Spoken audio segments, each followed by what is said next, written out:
Salom olsun. Bog'ichilaringni qanday bog'layotganing menga yo'q. Menikini ham shunday bog'lab bera olmaysanmi? Albatta. Kabala qol, men maydonga chiqishim kerak. Aytgandim-ku, yigitlar bog'ich bog'lashni ham bilishadi. Siz axir britanlarni qo'llab-quvvatlaysiz, to'g'rimi? Nima bo'ldi? Nega tikilib qoldingiz? Nimaga? Xo'sh, nega qarayapsan? Bechara yigitlarni mazah qilmang. Ular baribir olimpiyadan tark etishadi. Bo'la qoling, bo'la qoling. Qani, maydonda ko'rishamiz. Hech eng g'alati tushingizda bo'lsa ham, Avstraliyani yenga olishingizni tasavvur qilganmisiz? Revansh kerak. Revansh? Nima? Qanaqa revanshni aytyapti?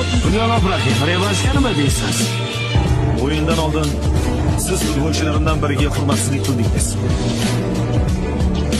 Va u o'yinda 3 ta gol urdi.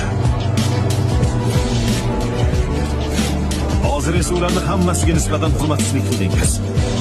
Qo'rqib qoldim. Endi ular nima qilishadi?